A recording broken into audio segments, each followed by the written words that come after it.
José Walter Gallardo Román nació en Piñas, provincia del Oro, el 16 de marzo de 1935. Su padre, don Araldo Gallardo Añasco, intelectual y poeta con 2 libros a su haber. Su madre, la señora Carmela Román Feijó. Se educó en la Escuela Fiscal González Suárez de Piñas y en el Colegio Montúfar de la ciudad de Quito. Su pasión por la milicia lo lleva al Colegio Militar Eloy Alfaro. Fue brigadier mayor, graduado de subteniente de infantería en 1960 con la primera antigüedad de su promoción.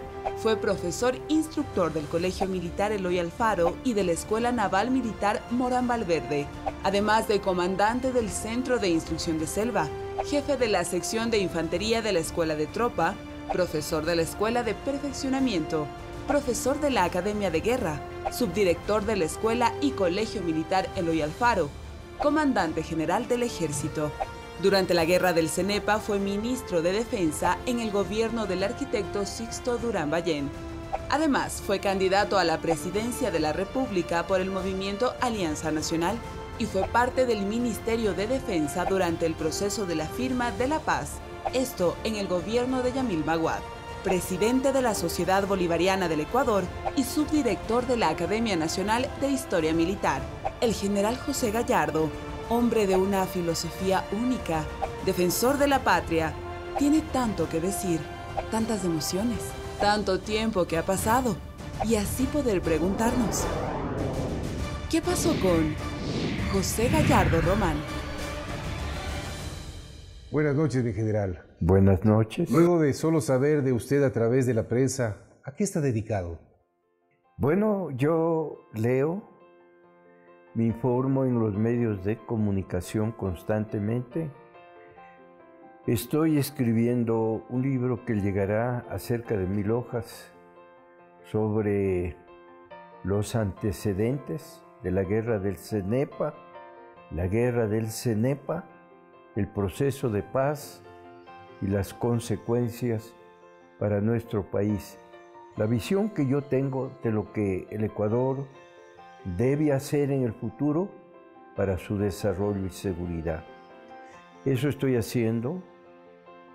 Pienso que ese libro lo reduciré a unas 300 hojas máximo para que lo lea la gente, ¿no?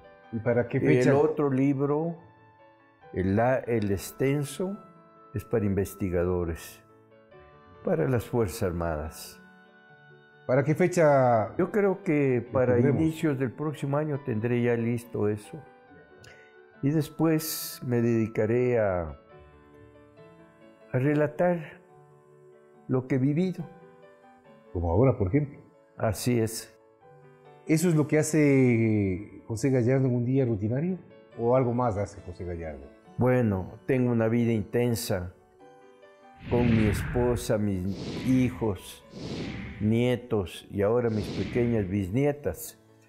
De manera que, y tengo amigos, me llaman por teléfono, nos visitamos. Entonces, llevo una vida realmente bastante intensa. ¿Es un abuelo 100% con Sí, los nietos? Sí, yo creo que la mayor felicidad de mi vida es mi familia, lo que pude hacer por mi país en un momento crucial y que lo venía haciendo desde que era cadete. Y finalmente, lo que he hecho por mi país con una vida de honestidad y seriedad. Entonces, eso contribuye. ¿Alguno de su familia, sus hijos, sus nietos han inculcado en la vida militar? Claro, tengo un hijo que se graduó en 1985 y es coronel ya con 6 años y el próximo año deben calificarlo para el ascenso a general. Es un oficial exclusivamente dedicado a su carrera militar y un excelente hijo mis dos hijitas también lo son, de manera que yo soy un hombre que le doy gracias a Dios. Soy un creyente, veo la mano de la divina providencia guiándome, evitando que cometa errores, guiándome para salir de mis errores, porque como todo ser humano tenemos errores, ¿no? Y se va formando hacia lo largo de la vida. Su alimentación, porque le vemos bien, ¿en qué se basa? Bueno, se basa en la cocina de mi señora. Allá. Bueno. O sea, que ese es el secreto. Yo como ciego y como bien. Ya. ¿Su plato favorito cuál es?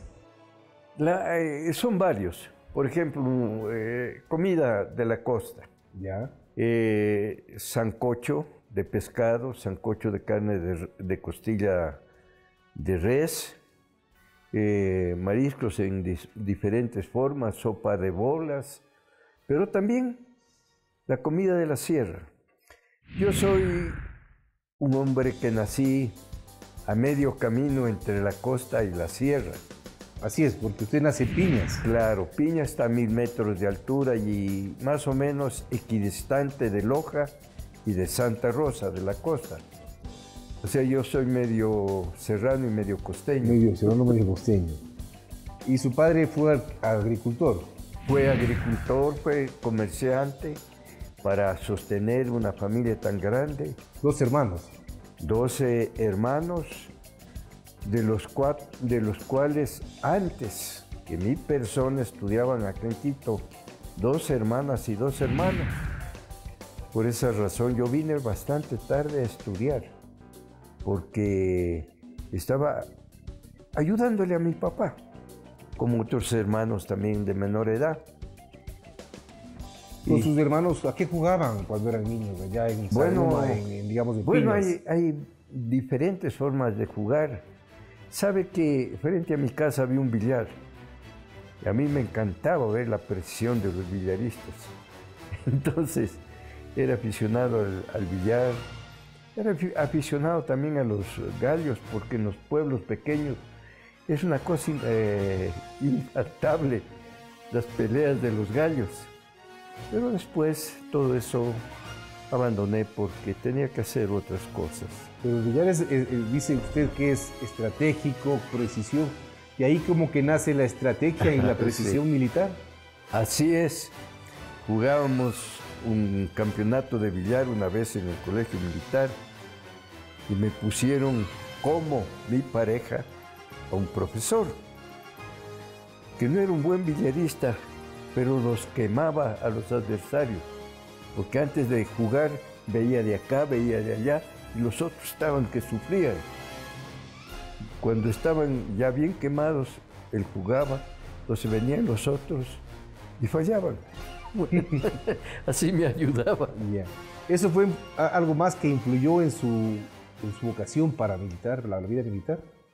La influencia fundamental fue que yo tenía 6 años cuando sucedió la invasión peruana de 1941. Mi papá era presidente del Consejo de Piñas y mi madre con las otras señoras se encargaron de recibirle a los que llamaban evacuados, gente que tuvo que salir sin llevar sus cosas, de Santa Rosa y Arenillas especialmente, que fueron bombardeadas y ametralladas por la aviación peruana. Entonces yo vi eso de cerca. ¿Lo vivió? Lo viví. Y mi mamá era una mujer de una sensibilidad patriótica extraordinaria. Cuando hablábamos de nuestra desmembración territorial, lloraba. Entonces eso debe haber influenciado, y también porque los batallones inicialmente se situaron en Piñas, en Saruma, y yo los veía pues allí en sus entrenamientos. ¿Y también jugaba eso también, no? Jugábamos, tenía un hermano mayor que formó un batallón con cañones de caña guadúa y fusiles de carrizo, los cañones, ¿no? Y marchamos por Piñas, nos aplaudían. Claro que yo tenía allí pues 6, 7 años, era solamente aguatero. Llevaba atrás una poma de agua para que tomen los soldados más grandes. Y ya más adelante en el Colegio Militar Eloy Alfaro usted ingresa a terminar el bachillerato. En ese caso, ¿era la escuela militar o el colegio militar? Era la escuela militar, porque estaba colegio y escuela al mismo tiempo. Se estudiaba y se graduaba de bachiller allí en la escuela militar, pero ya se venía haciendo instrucción militar todos los días, se hacía guardia, vida, régimen militar, mientras se estudiaba el bachillerato. Y después se hacía 2 años más exclusivamente militares. Y así de cadete en la escuela militar Eloy Alfaro, debe haber tenido algunas anécdotas simpáticas. Bueno, sabe que en el colegio militar el tiempo es sumamente presionado. En nuestro tiempo no se nos dejaba que nos sentemos, que siempre, aunque sea para recorrer 10 metros, teníamos que ir a la mayor carrera. Esa era pues la presión constante para formar el espíritu, y hay personas que no están para eso, ¿no?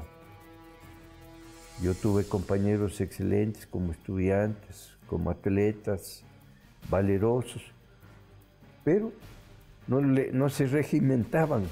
Sí. Digamos que por usted ser la primera antigüedad por buenos honores, no tenía tiempo para disfrutar la juventud del cadete, o solo se dedicaba al estudio.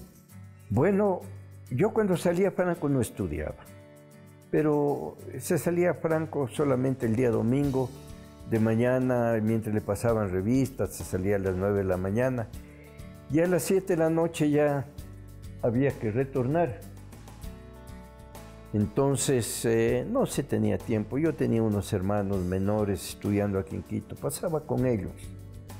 Porque en 1960 usted se gradúa como teniente y empieza su carrera militar, subteniente, y empieza su carrera militar, la época del rock and roll y el bolero. ¿Por cuál se identificaba más? Bueno, yo no bailaba rock and roll, pero sí bailaba el resto. Sí. O sea que se inclinaba por el bolero. Por el bolero. ¿Sabe que inclusive estuve en una escuela de baile para aprender a bailar, para defenderme? ¿Allá? ¿La acosaba mucho tal vez? No, no me acosaba mucho, sino que hay que defenderse, ¿no? Bueno. ¿Y le entraba también al canto, general? Sí, cuando era novio de mi esposa, algunas veces con los conscriptos que tocaban bien guitarra y cantaban, le dimos serenos, pero una vez un compañero me dijo, se te salió un gallo. Pero no había sido de pelea, ¿no? No, no, era de esos gallos solamente que salen de la garganta.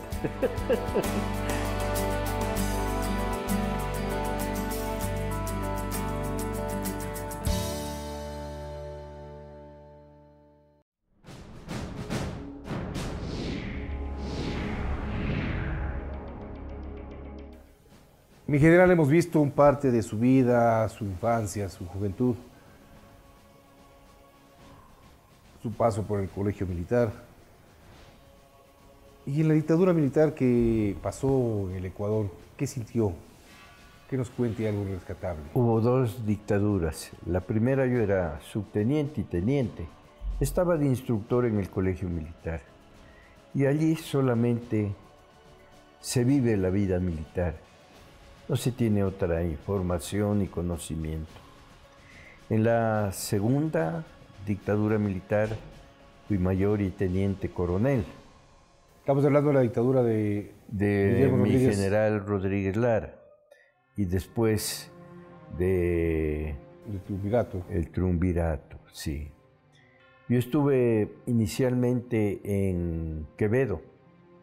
Fui jefe civil y militar, porque era comandante del Escuadrón de Fuerzas Especiales número 2 en Quevedo. Ya. Y entonces el jefe militar era a la vez jefe civil. Entonces ahí tuve una relación grata con la población de Quevedo y tuve la oportunidad de que en esa época gestionar y prácticamente estar en la construcción del campamento que hay actualmente en Quevedo. Porque antes había uno pequeñito junto al río. ¿Eso lo llevó a tener más contacto con la persona, con el ciudadano común? Sí, tuve un contacto hermoso con la población civil. Se habían destruido en el invierno las vías, así que se formó un comité para la reconstrucción de las vías. Eso fue muy hermoso para mí, una gran experiencia. Y en el año 1978, usted es autor de la interpretación geopolítica de la desmembración territorial del Ecuador. Así es. Había terminado, bueno, de Quevedo pasé a la dirección del Centro de Reconversión Económica del Austro, era mayor. Allí también adquirí mucha experiencia. Tuve que trabajar muy duro para ponerme a tono con las necesidades de lo que me tocó dirigir. Con esa experiencia creo que me designaron para coordinador general del Centro de Reconversión Económica de Manabí. El Austro. Primero fue en el Austro, el CREA. Y después en el CRM. CRM Manabí. Ya después de que hice la Academia de Guerra. Ajá. Ya era teniente coronel. Allí también pude adquirir bastante experiencia con el contacto con la población. Pero seguimos en la dictadura militar. Seguíamos en la dictadura militar. Allí tuve que salir a los Estados Unidos a hacer el curso del Colegio Interamericano de Defensa. Sí. ¿Eso fue ya en el gobierno de Roldós? No, cuando retornaba, iniciaba el gobierno del doctor Roldós. En el 79. ¿Cómo vivió el gobierno de Roldós, a su criterio? Bueno, a mí me dio la impresión el doctor Roldós de ser un hombre bueno, porque más de eso no lo podía conocer. Y fue doloroso, pues, su fallecimiento tan temprano, ¿no? Prácticamente esa es la visión. Allí yo estaba de profesor de la Academia de Guerra, igual cosa, día y noche, en la noche a preparar las clases y al otro día dar las clases. No se tiene mucho tiempo de estar enterado de lo que pasa en la política. ¿Y en el gobierno de Febres Cordero? En el gobierno de Febres Cordero, estaba inicialmente en el Departamento de Operaciones del Ejército. Estaba jefe de la sección de Organización y Doctrina del Ejército. Allí, igual cosa, entregado 100% a esa actividad, investigando día y noche para contribuir a las reformas que yo consideraba eran necesarias en el Ejército para darle mayor solidez y fuerza. Pero ahí, siendo jefe de operaciones del Ejército, tuvo un dato muy sobresaliente, digamos, cuando Fran Vargas Pasos toma la base aérea de Quito. Bueno, era el año de 1986. En febrero, el 27 de febrero, ya ascendía a general. Era general recién ascendido. Entonces Fran Vargas se sublevó, se fue a Manabí, a Manta, y después se entregó a la autoridad, al gobierno de Febres Cordero, y estaba detenido en la base aérea, aquí en Quito. Y nuevamente se sublevó, le detuvo al jefe de la base aérea. Había ingresado bastante gente, unos 250 que les detuvimos allí, personas civiles, a apoyarle a él. Y el jefe de operaciones, que era el general Álvarez, me pidió que lo acompañara, junto con el general Navas, que era ya retirado asesor. Y fuimos al terminal sur de la base. Y le preguntó pues al general Lima que por qué no atacaban si la orden era atacar apenas amanezca para tomarse la base aérea. Entonces le dijo que estaban conversando con Fran Vargas. Entonces el general Navas se fue para conversar con Fran Vargas y ver si no había necesidad del enfrentamiento. Regresó y dijo, Fran lo que quiere es un gobierno civil-militar del cual él ser parte. Entonces el general Álvarez dijo, general Lima, ataque enseguida. Entonces me dijeron, hubo una descoordinación entre el ataque de los tanques que se cruzaron la pista y la infantería que no partía. Y me dispusieron que vaya a ver por qué la infantería no partía. Y me fui a la carrera por dentro de la pista. Entonces, el rato que yo llegaba se iniciaba el ataque de la infantería. ¿Cómo me regresaba? Hubieran dicho mi general, llegó hasta aquí y vio que estábamos iniciando el ataque, se regresó. Entonces me involucré en el ataque. Y comenzamos a saltar avanzando porque había muchos disparos. Allí tengo una experiencia hermosa. Se acercó un sargento y me dijo, mi general, yo con estos, estaban unos 6, vamos a saltar adelante. Y cuando esté seguro, le hacemos señas para que salte. Entonces yo avancé prácticamente protegido por esas gentes, que les recuerdo con gran cariño, ¿no? Bueno, llegamos ya triunfamos en el ataque. Y estuvimos ya en el centro, y como yo era el general más antiguo allí, yo tuve que organizar el desarme de las fuerzas y sobre todo descargar las armas, que era una cosa muy peligrosa, y un tiro fortuito armaba de nuevo el problema. Cuando llegó el general Lima, pues, que era el jefe que estaba en su puesto de mando, le entregué la base y me fui. Y entre estos y otras cosas, ¿hubieron algunas diferencias con Fran Vargas Pasos entre usted y él? No he tenido la oportunidad de militar con Fran Vargas, no. Opiniones diferentes, sí. Yo he creído desde que maduré militarmente que el país necesita institucionalizarse, vivir dentro de la ley y el orden como han vivido otros países que en largos periodos han realizado progresos firmes. Y yo quería que el Ecuador progrese y se fortalezca para su defensa nacional. Ese era mi interés como militar. Entonces, por eso yo no he participado de ningún levantamiento ni ninguna cosa de ese tipo. Por ejemplo, en el gobierno de Magua, yo creía que el Congreso debía resolver ese problema, no un levantamiento, no tomarse el Congreso.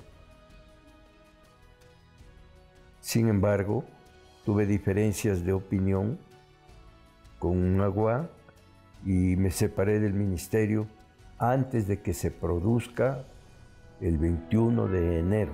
Yo ya no era ministro.